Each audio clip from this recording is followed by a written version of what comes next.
Welcome to another edition of You and Me and Multiple Sclerosis. My name is Pam, and I've been living with multiple sclerosis for nearly 38 years. I've appreciated being able to share some of the things that I've discovered and learned over the years with you all. In my last video, I talked about the fears that the disabled have, and we talked through some of those, and I mentioned, while I certainly couldn't know your actual situation, so I didn't want to give you advice that was too specific, I did stress the importance of thinking through various things so that you could be prepared.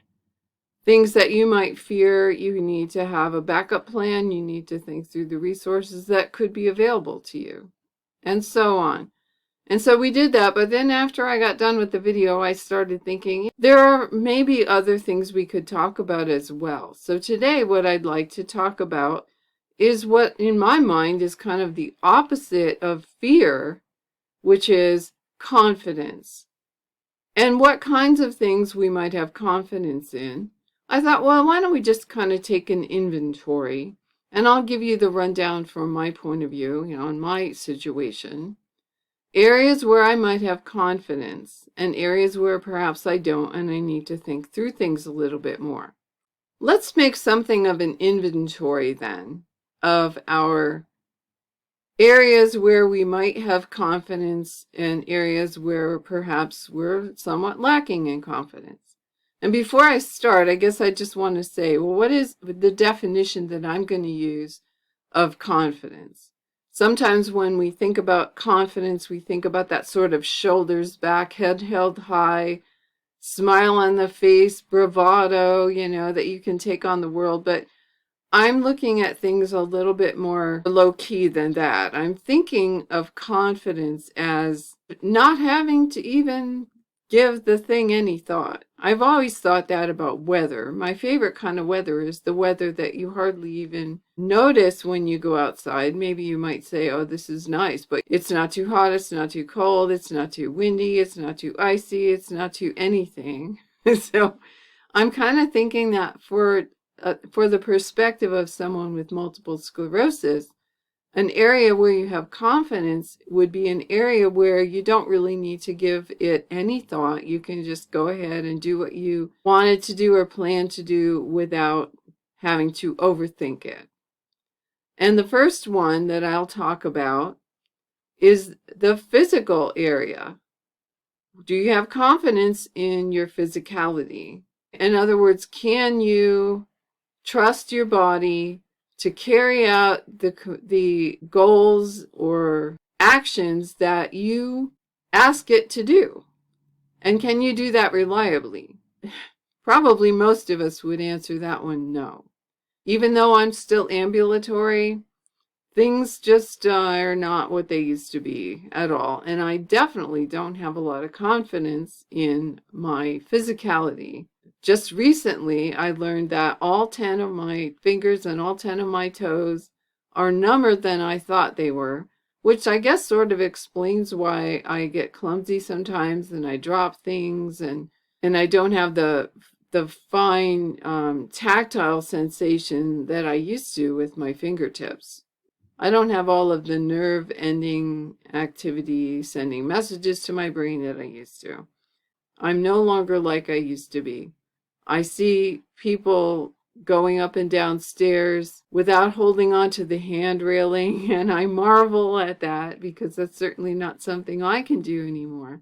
I remember the days when I used to do that in high heels, carrying a pile of papers, and it never bothered me one way or the other. But now, no way, no way. If I have to go upstairs, there better be a hand railing or I'm not going. So physical is a big deal, right? If we don't really feel like we have confidence in our physical abilities, then what do we do? Well, that one does require some thinking, because anything that we want to accomplish that requires physical activity of any kind or physical ability, we have to think of a different way to get it done. If you can't climb up on a stool, maybe you can use one of those tools that helps you reach cans on a top shelf. Or perhaps if you have someone else living with you in the home, you can ask them to assist you. I haven't driven a car in a very long time, and I rely on not just my husband, but my friends also to give me rides to places that I need to go or want to go. But that's just the physical part. There's a lot more to having MS than just the physical part, as we know all too well. So the second thing that I want to talk about is the mental aspect of having multiple sclerosis. I've read many articles, and I'm sure you have too, and your doctor's probably talked with you about things like cog fog or executive functioning, just general slowdown of processing speed. While I have no doubt that there is some of that in my case, and even if I didn't have multiple sclerosis, probably by the time you reach my age, I'm in my 60s, there's bound to be some slowdown. But overall, I don't really have a problem with the mental part of it, at least at this point. I do put it to the test just to be sure I'm not fooling myself.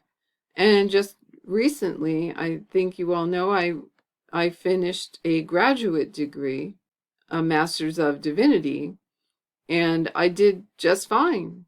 And most of the students in the class were considerably younger than me, but I never really felt like I was struggling in any way at all. So I feel pretty good about the mental part. But if there are problems that you're having with the mental part, then I guess, you're probably already coming up with ways to deal with that, whether it's making yourself lists or marking things in a planner or on a calendar, figuring out which times of day are best for you and your energy level. One thing that I used to do when I was working, and I don't see any reason why you couldn't still use it in your life now, is I would leave myself voicemail messages. So when I was at work, I would leave myself a voicemail on my home phone, or when I was at home, I would leave myself a voicemail message on my work phone, so that when I got in the morning and I saw that light flashing, I could just look and go, oh yeah, that's right, I did say I was going to do that, or I had to take care of a certain errand or whatever. So that's just a suggestion. But again, I'd be really curious to know how you have dealt with the inability to rely on your mental processing. A third area where we might have confidence issues, or it might be a strength for us, is the emotional area.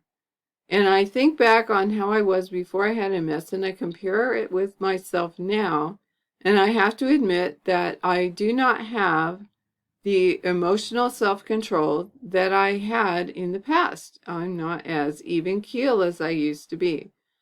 And I'm sure that a lot of that has to do with changes in my brain over time, and probably just because of the fatigue that comes right along with MS and nothing to be done about that. But I will say that my temper is a lot shorter than it used to be. My level of irritation, it's so much easier to become irritated at things than it used to be. So I'm not really overly thrilled with my emotional confidence. So far, I have not had problems keeping my emotions in check when I'm in a public setting. But at home, I'm not nearly as self-disciplined as I probably ought to be for my poor husband's sake. So that again is something that I need to work on and think about situations that are likely to trigger my irritation or my anger, and just avoid them if I can, or find some other way of dealing with them. I'm still working on that every single day. And again, I would love to know how you handle that, because I'm sure I'm not the only one that's having problems in that area. The next area, I guess, could be considered one, but I'm going to split it into two. One I've thought of as social, and the other I think of as relational. So to me, at least the connotation of social is that I feel comfortable in social situations, that I can talk easily with other people. And the depth of the relationship, at least the connotation to me, is that a social kind of competency would be more that I can have at least a superficially civil relationship with many, many people, all different kinds of people, as opposed to the relational, which to me, at least the connotation I get out of that is that it's a deeper relationship, a more intimate relationship, a more genuine relationship where people actually get to know me and know more about me. I won't say that I'm not myself with everybody, because I think I am pretty genuine, but let's face it, with your intimate friends and family, you're just a lot less reserved about the kinds of things that you're willing to share. More importantly, you're willing to invest the energy in nurturing and maintaining a relationship. So looking at those two things, the social aspect, I think I get along well with a whole range of people. I think most people would say that I'm very friendly and warm and outgoing, that they have no trouble talking to me, and I don't have any trouble talking to them. In fact, I enjoy meeting new people and getting to know some things about them and getting to know them a little bit. It hasn't really changed all that much from my MS symptoms getting more and more of the upper hand in my life. I think I still have the same social inclinations and skills, but I will admit that I'm less adventurous to go and pursue social outings than perhaps I might have been in the past. I think my introvert side has gotten a lot stronger in recent years. But I still do like people. And as far as the relational, I have appreciated all the more the good, strong friendships and my marriage and my relationship to members of my family, because I think that's really key to feeling confident at all. Knowing that there are people in the world that care about me, that will be there for me, that if I need something would be happy to help me. Life would be much, much harder for me if I could not count on that aspect of confidence. So what do you think you fit into that? Do you see the distinction between social and relational the same way I do? Would you define it differently? How do you feel that you're doing? If you're feeling like it's a struggle, have you thought about ways that you can improve your competence and your confidence in those areas? If you have some suggestions, please share them, because even though I think I'm doing pretty well, I'm not perfect in any of these areas, so I would love to know more. And then the last one is the spiritual confidence. Do you feel that your spiritual life is everything that you want it to be? And has having multiple sclerosis changed that for you? Is it possible that because you're no longer as able to get out, maybe you're just not going to church or to your house of worship very often, or maybe you're not gathering with other people who have similar beliefs to you, and that aspect of your life is not feeling like it's being very nurtured? If that's the case, that can really drag you down, because confidence in that area is probably the most important confidence of all, because it has a lot more eternal significance that transcends having multiple sclerosis. So if you're feeling like your spiritual life is not everything you want it to be, how can you improve that? What can you do differently? You might be able to combine that with your relational side and spend more time with, either in person or on the phone, people who share your spiritual beliefs, and you can help encourage and strengthen one another that way. And of course, there are many, many books that you can read and lots of websites you can go on and whatnot. There's no end of ways that you can be thinking about the spiritual side of things and not just get so bogged down with the day-to-day the day-to-day drama of having multiple sclerosis that you just don't have time or energy for your spiritual side. So again, tell me what you think. Tell me how that's going for you, and tell me if you have any suggestions or if you have any particular challenges that you have had to overcome. But there you go. There's the areas of confidence that I think will really help us deal with the fears that I talked about in my last video. Did I miss any? Do you have other ones that you're thinking about and you're thinking, how come she didn't mention this or this? And if so, please, in the comments, let me know.